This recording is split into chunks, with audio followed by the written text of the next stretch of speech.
안녕하세요. 오늘은 낮과 밤의 길이가 같은 춘분입니다. 오늘부터는 빼박 봄이라고 할 수 있겠죠. 요즘 코로나 때문에 방콕하느라 우울증에 걸릴 것 같다는 분들이 많은데요. 이럴 때 굉장히 좋은 처방이 있습니다. 호미를 들고 가까운 야외로 나가서 봄나무를 캐보는 거죠. 봄나물은 면역력에 대체로 좋은 그 성분이 있고요.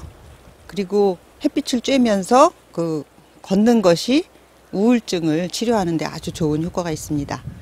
그래서 봄나무를 캐는 것은 일석삼조 사조의 그 좋은 처방이라고 할 수 있겠죠. 그런데 봄나무를 캘 때 주의해야 할 것은 요즘은 오염된 땅이 많아서 아무 데서나 나무를 캐서 먹으면 안 된다는 것입니다. 꼭 이렇게 우리 골짜기처럼 깨끗한 곳을 찾아서 봄나무를 캐면 좋겠습니다.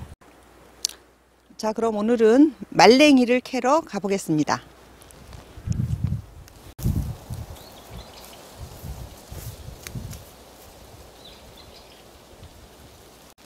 말랭이는 어디 있을까요? 논밭 근처, 아니면 인가 주변의 빈터, 산 아래, 이렇게 얘기하면 말랭이가 어디든지 있다는 뜻이죠. 그러니까 흔하다는 겁니다. 그런데 제가 보니까 말랭이는 특히 습기가 좀 많은 곳, 마른 땅보다는 습기가 좀 많고 아주 해가 많이 드는 양지보다는 반양지 쪽에 많이 자라는 것 같습니다. 말랭이 여기 있어요. 자, 말랭이는 이렇게 생겼습니다. 말랭이의 식물학적인 분류를 보면 양귀비목 십자화과의 쌍떡잎 식물입니다. 두해살이 풀이고요. 보시면은 이렇게 잎이 이렇게 동글동글하고 꽃이 이렇게 무리지어서 피었는데요. 이게 총상꽃차례라고 흔히 부르는데, 이런 형태를 사실은 지금 말랭이에 꽃 필 시기가 아니죠. 자료에 보면 4월에서 6월 사이에 꽃이 핀다고 되어 있는데, 항상 이렇게 성질이 급한 친구들이 있습니다. 빨리 왔다가 빨리 가려고 하는 이유는 저도 잘 모르겠는데요. 아무튼 이미 이렇게 꽃이 핀 말랭이가 있습니다. 이제 말랭이를 캐보겠습니다. 말랭이는 다 자라면 보통 60cm까지 자라는데요. 이 친구는 아주 작죠? 자, 이렇게 뿌리까지 다 캤습니다. 전초라고 흔히 하죠. 풀 전체를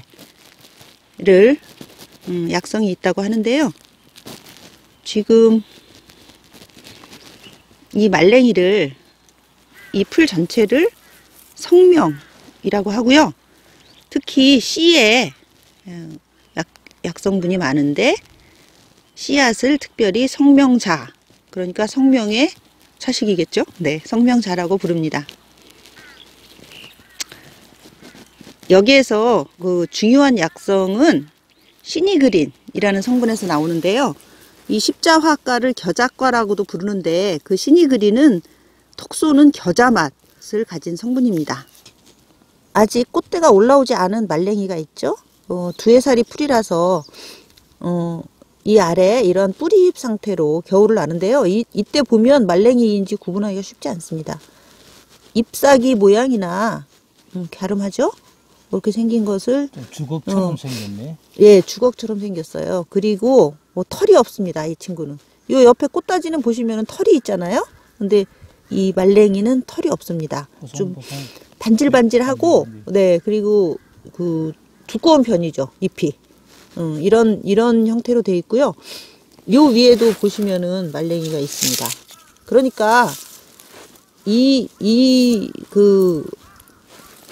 야생초들을 잘 알려면 이 친구들하고 친하게 지내야 돼요. 그러니까 많이 보면 압니다.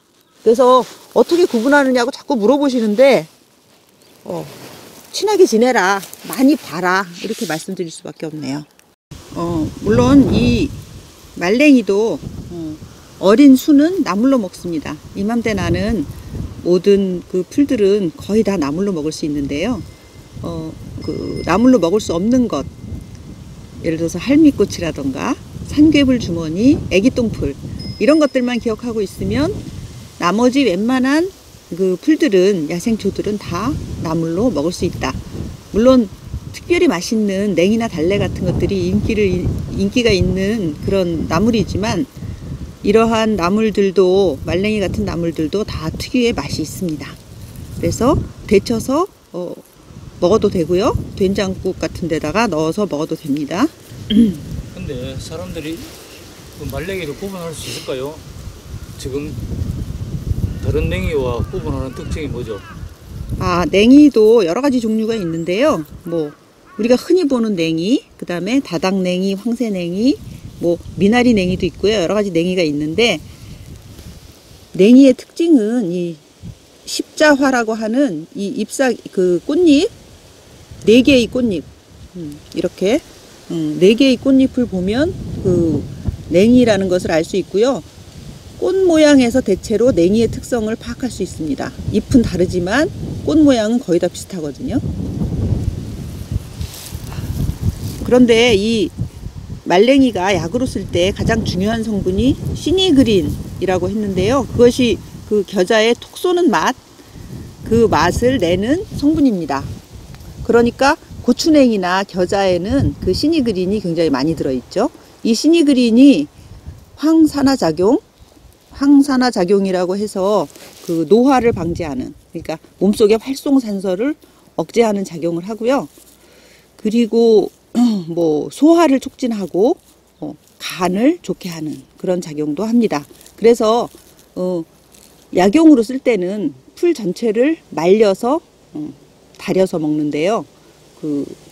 특히 자궁 쪽의 병, 자궁내막염이라던가 자궁암 같은 데 굉장히 좋다고 알려져 있고요. 그리고 이 7, 8월에 씨 성명자죠. 씨를 채취해서 말려서 그것으로 차를 끓여 먹거나 달여서 먹으면 아까 얘기한 그러한 효과도 있고, 또 눈에 굉장히 좋습니다. 그래서 눈에 쓸 때는 그 씨앗 말린 것을 곱게 채로 쳐서 눈에다 직접 점안 하기도 합니다. 그러니까 눈 속에 넣는 거죠. 잠자기 전에 눈에다 넣고 눈을 감고 있으면 눈 속에서 여러 가지 불순물들이 흘러나온다고 해요. 그래서 그거를 닦아내고, 이거를 한 30일에서 40일 정도 지속적으로 해주면 눈이 아주 깨끗해지고 밝아진다고 합니다. 어제 저녁을 먹으면서 제 남편 아시죠? 조르바하고 그런 얘기를 했습니다.